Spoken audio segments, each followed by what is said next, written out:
We always start a formula with equal to symbol that you already know.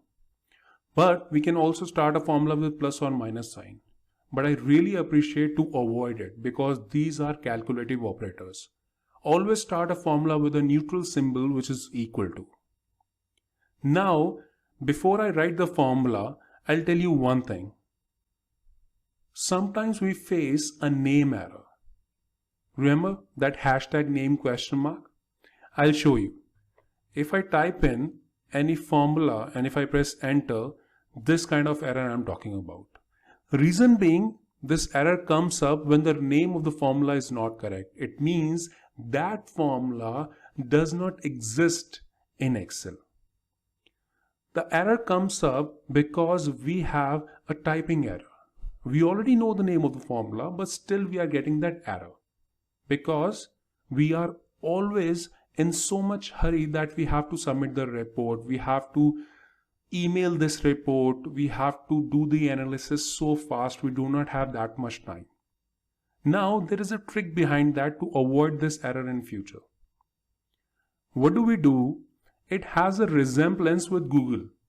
In Google, if I search Excel training and if I misspell the training part and if I press enter, it will show me a lot of results. But at the very top, it will show me, did you mean this? Reason being because that is not a valid search. But if I type in Excel space T, it will show me a lot of results. And at the very top, it will show me one thing which is Excel training. And if I select that and then if I press enter, it will not show me, did you mean this? Because that's a valid search. Because I have selected one of the suggestions which is given by Google. The same thing happens in Excel also. If I start a formula, I can have the list of all the formula that are available with that initial. Now if I select that from the list which is given by Excel, I'll not face a name error again in future. I'll show you how we can avoid that. We'll start a formula equals to and then the name of the formula. Now I need to do the sum. So if I press S, I can have the list of all the formula which are starting with S. But the list is very big. So that's why I'm going to press U to make this list a bit short and I can see the formula which is sum over here. Now to choose this formula, I can use the down arrow or up arrow to shuffle in between the list. Now I'll highlight the formula that I want to use and then I have to press Tab key. This will open the formula for me and also supplies the open bracket which is opening parenthesis by default. Now the most important part which is known as the syntax. Anything that you can see over here is known as a syntax. And this syntax you can see number 1, comma number 2, comma number 3 and so on. Now anything which is separated by a comma is known as an argument. So number 1 is an argument, number 2 is an argument, number 3 is an argument and so on. Now it has two major logics behind it. Number 1 is bold. It means that we are standing on this argument. If I press comma, I'll jump to the next argument. It means number 2 gets bold. Now this doesn't seem very important in these small formulas, but if you talk about the major formula like nested formula, in subsequent videos we're going to do those nested formula. It means 6, 7, 8 formulas in a single formula. At that point of time, we sometimes forget that where we are standing and we forget to put a comma that leads to an error. So to avoid that, it is very important to know that where we are standing in a formula to give it a correct input. Now the second most important part about this syntax is that number 1 is not in square bracket, but number 2 is, comma, number 3, number 4, number 5 and so on. If you look at it, except number 1, any number or any argument that you can see are in square bracket. This you will find in 95% of the formulas in Excel. You may be using VLOOKUP for example. In that also the last argument is range lookup, that is in square bracket. Now the logic behind this, that any argument which is in square bracket is an optional argument.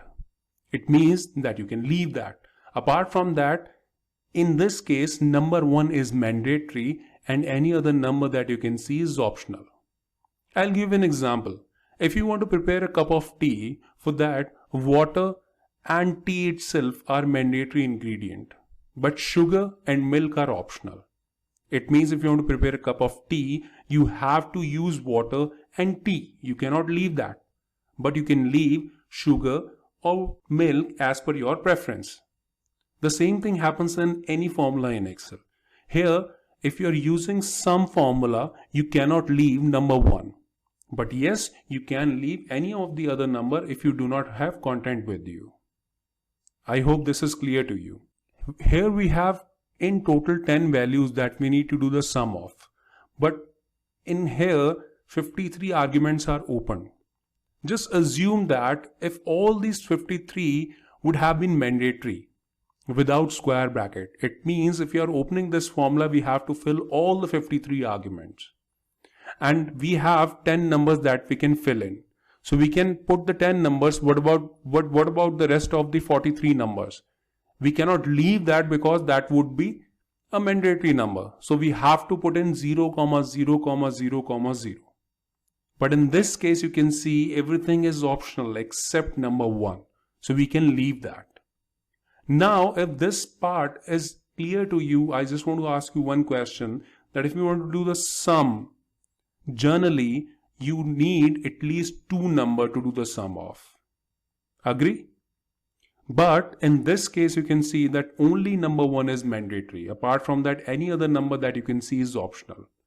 As per that logic, what I think is that number 1 and number 2 should be mandatory. Apart from that, any other number could be optional. I hope you agree with me. But the answer is, I'll show you. We'll write the formula again. Just have a look. I'll start the formula with equal to symbol and then the name of the formula. I'll write SUM and then I'll press tab to open the formula, and then I'll select the range over here. I'll click over here and drag it till the end. Now I'm done. That is D6 to D15. Now you can see that number 1 is bold. It means we are still standing on this argument. We do not require number 2 technically. So that's the answer of my question that I've asked you. That a single argument can contain a range also, and a range can contain multiple cells. That is why only number 1 is mandatory in this case. Now the question comes up, when, in which case we need number 2. That would be when we have different range to do the sum of. Maybe column D and maybe column G also. Or maybe we need to do the sum of couple of figures in a single range. At that point of time, we would require the rest of the arguments or rest of the numbers. So at the end, this number 1 is actually not a number, but it could be a range also. It's just a label to this argument. So now the last part of writing the formula, that will close down the formula and then we'll press enter. Let's have a recap, guys. We always start a formula with equals to and then the name of the formula. We selected from the list which is given by Excel to avoid a name error by pressing tab key. Then we have a syntax underneath that. In a syntax, we have a lot of arguments. Any argument which is bold, it means it's an active argument. Any argument which is in square bracket, it's an optional argument that we can leave. Thank you.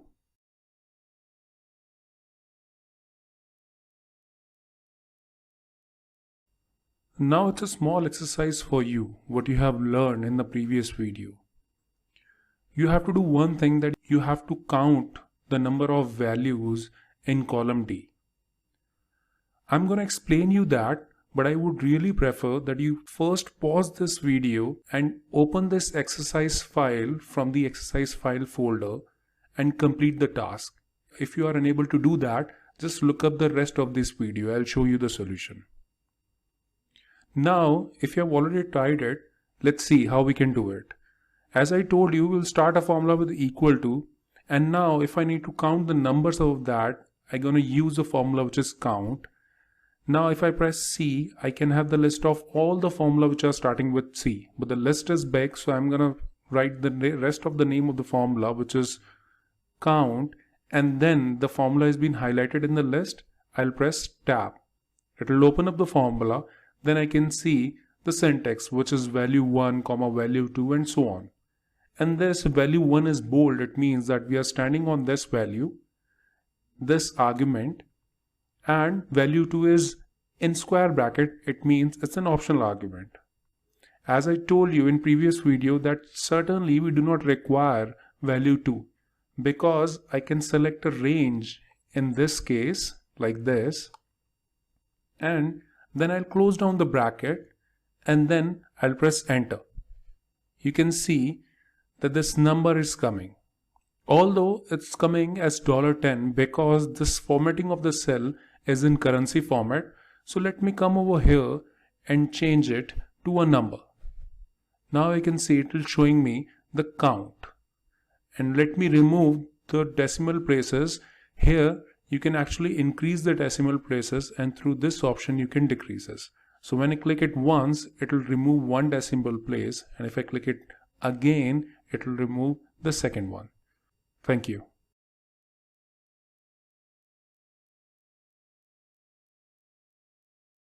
Sometimes happens that you may get the data from a different program, maybe SAP or maybe Tele or other program. It happens that you get the data in a form that everything is concatenated or joined together, and if you want to separate them, we have some beautiful options available in Excel. But before that, you have to first find out the symmetry in the data. The more symmetry you have in the data, the more easiest function you can use to separate them. If you find less symmetry, you can go with much more complex functions and still you can actually separate it. Let's see the data over here. We have product codes. Now if you look at the data, we have some similarity in the data. These product codes comprises of two major things. On the left hand side we have 3 alphabets, and on the right hand side we have 6 numbers.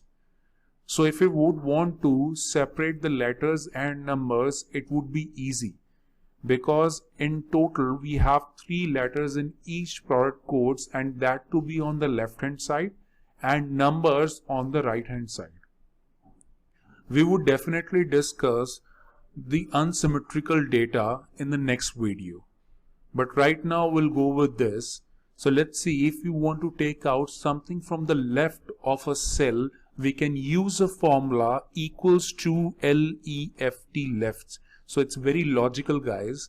Now it has 2 major arguments: text, comma, number of characters. Text is a mandatory argument, and that is bold right now. It means we are standing on this argument. It's an active argument. And number of characters are in square bracket. It means it's an optional argument. So we can technically leave it. But what if we leave it, it will take out only the first character from the left hand side of the text that we are going to give. Here the text is the first product code, comma, number of characters will be 3, which is KPO. So we'll take up 3 characters. So we write it as a number. We'll close down the bracket, and if I press enter, you can see that this is coming as KPO. Now if I just copy and paste it down like this, it will show me all the left side 3 characters from these cells. Now in the same manner, if we want to take out the numbers, the formula will be right, because the numbers are on the right hand side of the product codes. Text will be this one. Number of characters will be 6, because in total we have 6 characters from right hand side. So we'll type in 6, we'll close down the bracket, we'll press enter, then we'll copy and paste it down till the end, and there we go. We have all the characters with us. Now if we would want to take out something from middle, In this case, out of KPO 232765, we want third to sixth character. So out of this, we want O232, these four characters. Here, we are going to use a formula which is equals to MID, that is mid. Syntax says text, comma, start number, comma, number of characters. And you can see all the arguments are mandatory. So text will be product code, comma, start number, the number from where you want to start it. That is KPO, that is from the third character that we want to take out. So start number will be 3.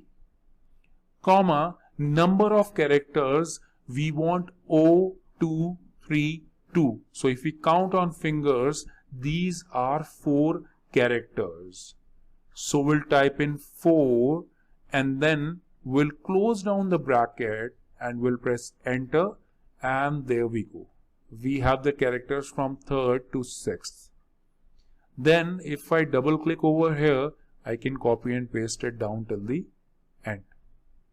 Now, if I have letters and numbers that I'm getting from a program and I would want to create a product code again, it means I want to join them, these two cells. So for that, we have in total 2 ways. The one is we have a formula that is known as concatenate. So that is equals to CONC. You can see the complete name, which is concatenate, which joins several text strings into a one text string. So if I press tab, I'll open the formula. It says text 1, comma, text 2, comma, text 3, and so on. So whatever you need to join in, you just click over here, comma, now D6, which is letters and numbers. I'll close down the bracket here, and if I press enter, you can see the product code is completed in front of me. Now if I double click on the right bottom corner, I can copy and paste it down. The other method is, I think that concatenate formula is pretty much lengthy and maybe will not remember that. There is a substitute of this formula which is equals to letters and then using ampersand key, which is AND. So I'm pressing shift on my keyboard and this 7 number key on my keyboard that represents ampersand, that AND symbol. And then the next string that we need to add. And now if I press enter, it will create a product code for me. It seems very easy as compared to concatenate. I hope you got the taste of these formulas comfortably. Thank you.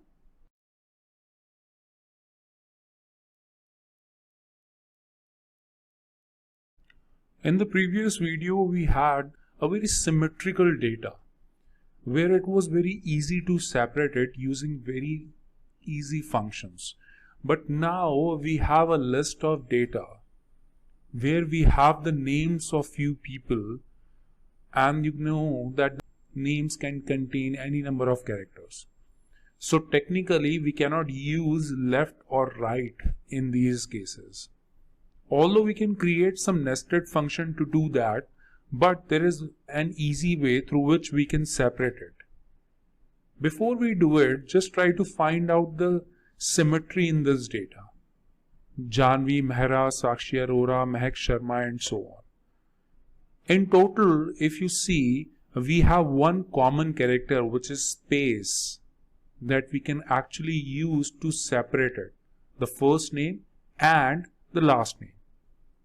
So for that, whenever comes this kind of situation, we can use that common character as a separator.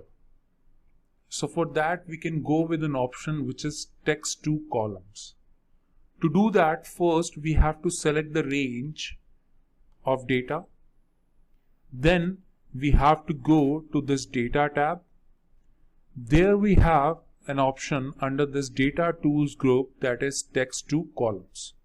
So when I click on this, you can see this box will pop up where it gives us two options, delimited and fixed width.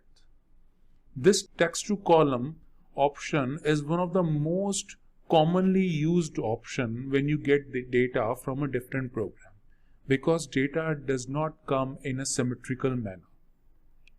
So whenever you get a data in a CSV, in a text format or any other format, we usually go with text to columns. Now, delimited is an option when we have a common character such as comma, tabs, space, or any other, that we can go with delimited. But when we do not have any common character within the database, we can actually break it down manually. So I'll show you both the ways, but first in this case we have spaces, so the better option will be delimited. So when I click on delimited and I click on next, it will go to the step 2 of 3. So this is the second step where we are going to assign the delimiter. Here by default tab is checked, so I'll uncheck it, and you can see the common character we have in the data is a space. So just have a look, guys, just have a look at this data preview. As and when I'm going to click on the space, you will find a break is coming within the first name and the last name. Just have a look. I'll click and you can see the space, a line is coming. Remember one thing, that space is basically converted into a line separator. So these are now two columns. The last step is I'll click on next, and there we have these two columns with us. This is dark because this one is selected. If I click on this one, it will get selected. So there is no use of this right now, but when you can use it, just have a look. There is an option, do not import column skip.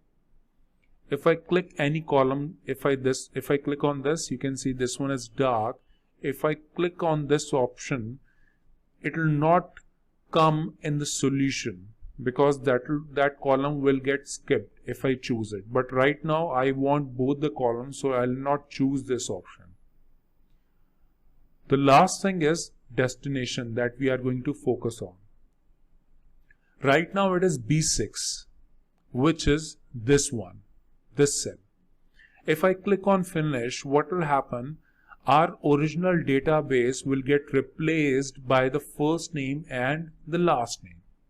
So that is why we are going to change this B6 to C6, because we want the result from here onwards. So I'll click on this and I'll select C6. Again, I'll click on this to open up the box, and when I finish, it is showing me that it will going to replace the content of the destination cell.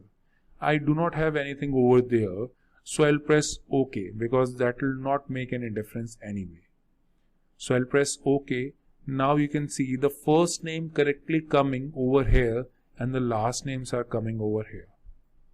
It will go on the subsequent columns. The other way is using text to column with fixed width. So let me first delete these values, and I'll select this database. I'll go to text to columns and I'll check fixed width. Now I'll click on next.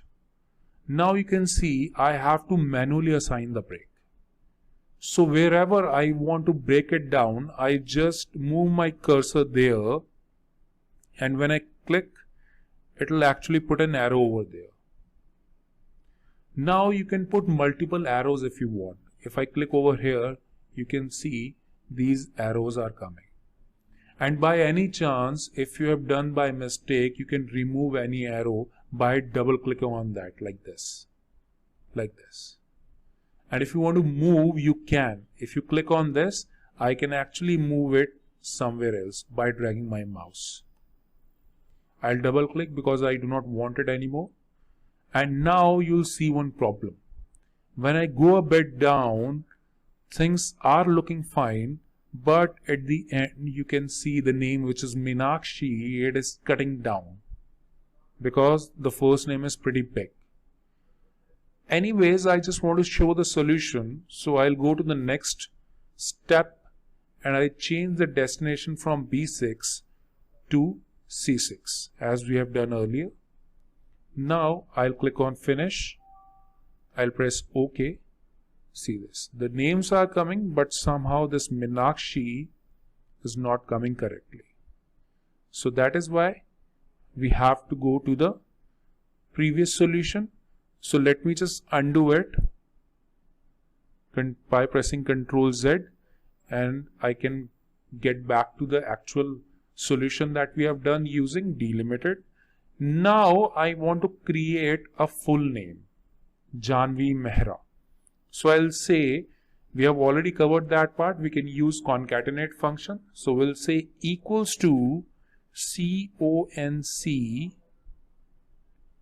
and we'll click over here, first name, comma, second name, which is this one, D6. We'll close down the bracket, and if I press enter, just have a look. There is one problem with this. Janvi Mehra is concatenated or joined together, but the problem is we are not getting the space as we are getting over here. Because space is a character, that is why we have to add it manually. And how we can do it? In this formula, after selecting C6 and comma, I have to click over here. I put double quotes because that's a text. The space is a text. Space, double quotes, comma. Now this space will be a kind of a connector between the first name and the last name. Now if I press enter, you can see the space is coming. And if I double click on the right bottom corner of the cell, it will copy and paste it down.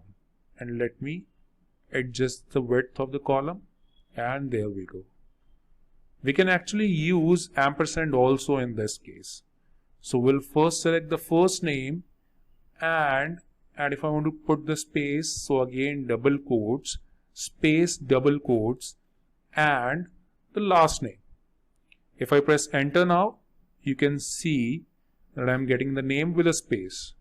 Now if I double click, I can have all the names with me. Let me adjust the width again, and there we go. Thank you.